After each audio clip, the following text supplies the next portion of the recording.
Hey everyone, Jennifer Wilson here. Welcome back to my channel. I am your guide here at Simple Scrapper, the community of women who are passionate about having a hobby that fills you up and fits your life. I'm so excited about today's video because this is a topic you guys have been asking me about for what seems like forever. Let's get started.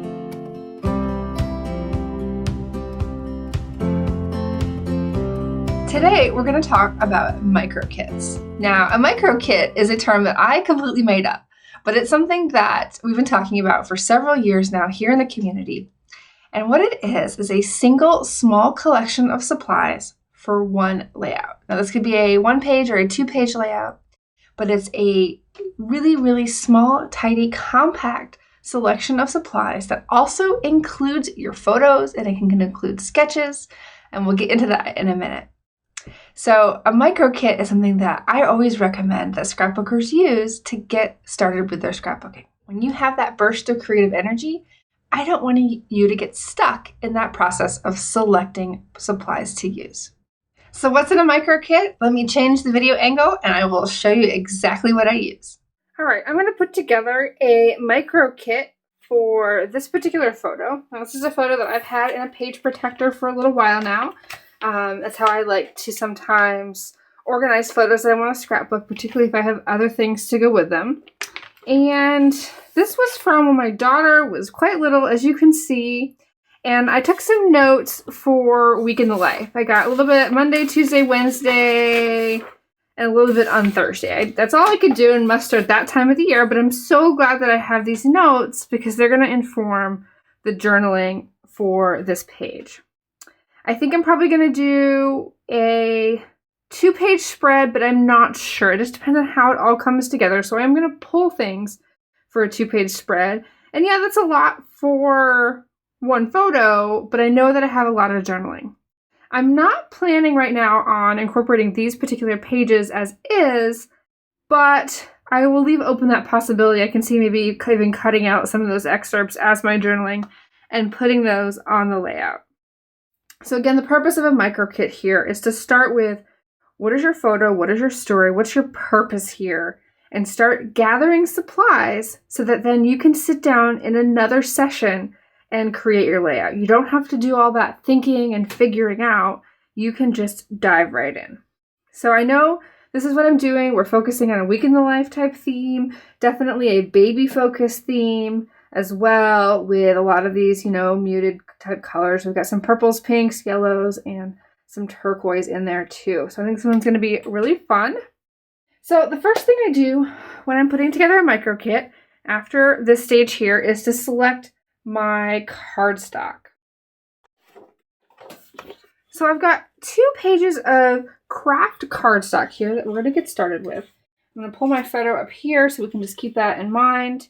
And this is craft from Cartabella paper. I actually found this on Amazon sometime last year because I was having trouble finding the American Crafts Light Craft, which was my favorite. And this is pretty darn close. So I pulled 2 sheets of that, but there's still a possibility that I'm going to end up doing 1 piece of cardstock and 1 piece of pattern paper as my background. And I could still condense it all to 1 page. I'm trying to keep my options open here. The idea of a micro kit is not to limit it so much that it's, a class kit where you're going to tell yourself where it's all going to go. It's to pre-shop your stash so that when you sit down, you have the options you need at your disposal, and all you have to do is narrow it down further from there. So the next step is to select pattern paper.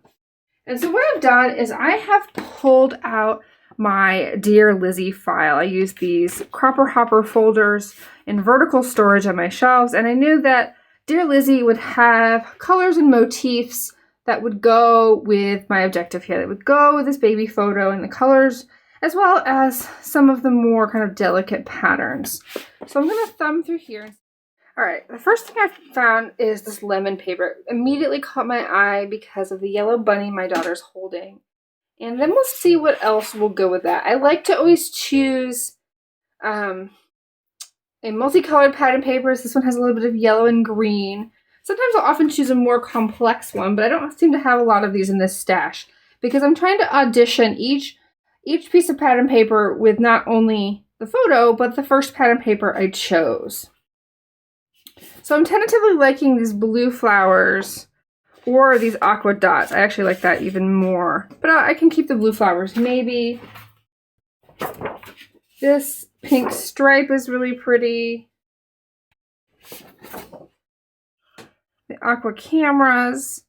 This might be a good collection here. Seeing this here, I might still turn that over and use the flowers like that.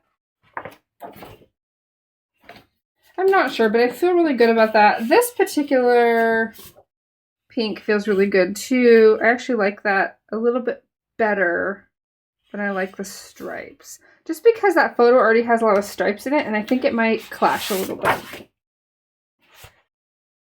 So we're going to go with that. I tend to select 4 to 5 pattern papers.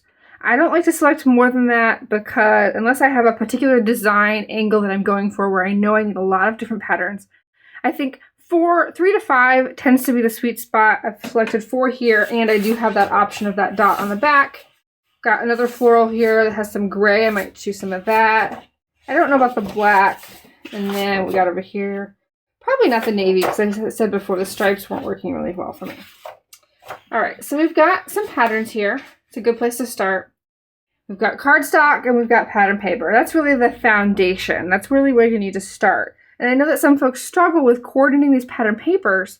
You can see how I went back and forth. We have yellow right here. We have the aqua. We have this gray here. And then, of course, we have this pink, which definitely shows up in the bedspread and a little bit there on her blanket. And the objective here is not for it to be perfectly color matched. The objective is for it to support the photo, to be in harmony with the photo. It's not about perfection, it's about not detracting from the photo. And that's also why I often choose softer colors in my pattern papers instead of something a little bolder. All right, the next thing I often will do is put my pattern papers to the side a little bit, and I'm going to think about, do I want to do any wet media techniques on my background? And I often think about this now because that really will guide my design perspectives for the layout. And this one could go either way, but I did pull some things to show you what I might choose here. And on this one, I chose Versamark watermark ink for embossing, some white embossing powder, and this roller stamp with triangles.